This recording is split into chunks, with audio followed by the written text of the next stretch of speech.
Okay, hi Year 10. This is Mr. Charrington.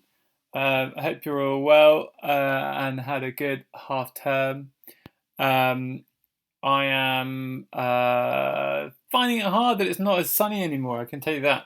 I really miss it, having had this incredible sunshine for 2 months. Um, Listen, we are going to crack on with Kirchner, but we're going to try and make sense of everything we've done over the past few weeks and making sure that we can use the dirt task to actually help us improve our Kirchner portraits. So, as before, starting on this slide, just reminding us to carry on with Kirchner. The recap of the task, it was to create a Kirchner-inspired portrait with particular reference to his use of line. So none of this should be new for the moment. As you remember, we saw some pretty good student examples over the past couple of weeks. And these, like many of the pieces handed in, are successful because they express the emotions and feelings of the people in the pictures. Perhaps the main attribute of expressionist art, remember, is that the emotion and feeling is more important than anything else. So I thought these were particularly good examples, but we did get loads. Okay, if you remember the whole class feedback you received, and in particular, the even better ifs. So we were talking about the fact that perhaps in too many of your versions that you handed in or submitted, there were too many of the areas of the face that were still blank, and in the background as well, there was quite a lot of white paper still. So how to improve that is thinking about adding more blocks of tone. So you can see I've had an arrow pointing at his sort of the eye socket there where the shadow is and a sort of block of black tone. A variety of types of lines. So if you look at where the arrow is pointing, it's pointing some really short lines. Obviously there's some longer ones up in the forehead as well and around the rest of the picture. Thinking about wide and narrow lines as well. So where I've put the rings on the picture, you can see some very, very thin lines on his forehead there and some much fatter ones there. So thinking of range of width of line, length of line, groups of lines. So on this one, I've got hatched lines all together where that arrow is pointing, but of course in the forehead and other areas there are singular lines as well. Okay, so remembering that feedback and looking at the piece of Kirchner's work there, you can see how those pieces of advice or those criteria really help him express the emotion better. So adding a wider range of line and tone on your portrait will help exaggerate your intended emotion, which is really what we want to do. And I chose Olivia's work here as an example of a waggle because I think it's really, really cool. And I think it really expresses that clearly. It's very, very close to Kirchner, so she's really taken that on board. And some of you have gone in different directions, but still use Kirchner's style, so that's fine. But in particular, I thought this one was just really accurate, really simple, but also really expressive as well. So well done, Olivia. Okay. So most importantly, how do we use what we learned in the dirt task to improve our portraits?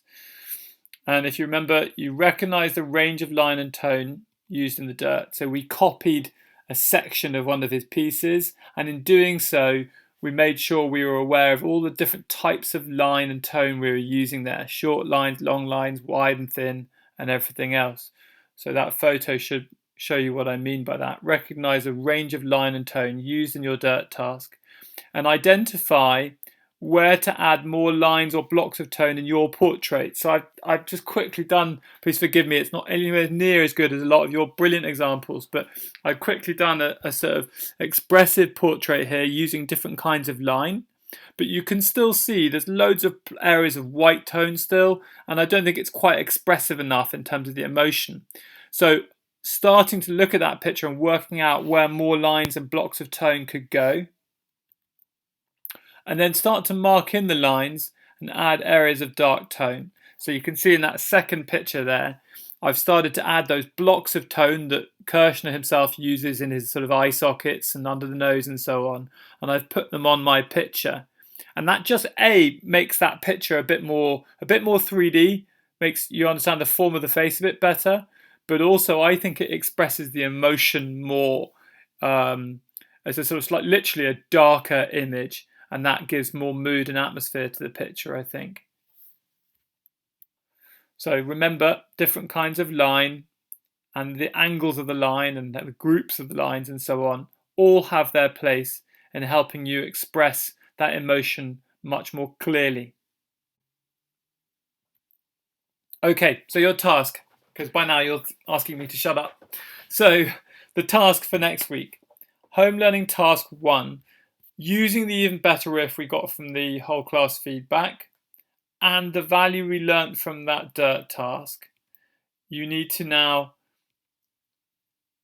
add in that wide range of line and tone on your portrait to exaggerate the intended emotion of your piece. Okay, so just like I've done that picture, you need to work back into the pictures you sent me to add more line and tone to them. Okay, I'm really conscious some of you are going to be looking at your picture and saying, what? I've done as much as I can. I don't want to add lines or tone onto it. I don't want to risk ruining it. And in fact, some of the pieces you sent me looked really like finished pieces. So for those of you that feel that this advice is really not appropriate, and I do want you to all look at your piece first and think about it, because there's definitely areas, even in Olivia's brilliant one, I suppose there's an area below the left eye where potentially you could add a couple of thin lines. But that's entirely up to her, and I would forgive her straight away if she decided that that piece was finished, as with a lot of them. However, if you decide, therefore, that you have done enough and you cannot add any more lines, the extension task is to write a paragraph about your portrait and how you created it.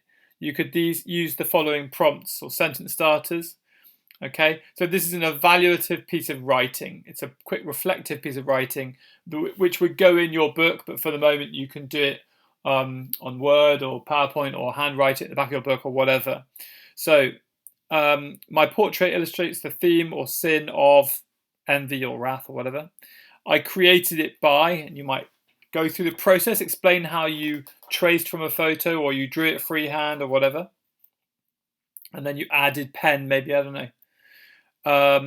In order to communicate the sin of wrath, I used diagonal lines, blocks of black ink or whatever, okay? So thinking about what exactly it is that is going to sum it up for you. I looked back at Kirchner's work and decided to add a wider range of lines. Okay, so this is referring to the dirt task bit. This is where you say that you went back in and improved your work, and examiners love that. They'll be like, oh wow, yeah, absolutely, they've improved it. That's great to see. Okay, so then explain where you did that. So I did this under the eyes by shading more with blocks of tone or using short, thin lines to express worry or whatever it is you want to say. I'm pleased with the outcome because, or I could improve it further by. All right, so folks, that is your homework. You can, or the home learning. You can choose whether to carry on working lines into the face. I would love everyone to have a go at that, unless you're really sure that you do not want to add anything more on the picture. And if that's the case, if you're not sure, you can always contact me or Mr. Greenwood if you like, or alternatively, you can just decide you've done enough and go on with writing the extension paragraph. If you do the drawing, you can also do the extension paragraph. It's something I might have to get you to do anyway next year. So you could carry on and have a go at that paragraph or paragraphs as well. Folks, I hope this is explanatory and makes sense. By all means, contact me through Show My Homework or email if you have any questions. I think that this is a really cool project, and I'm really, really pleased because I think we found a good way for the moment to work while we're in lockdown. So good luck with it, and keep sending me work, folks. I'm loving it. Well done, you.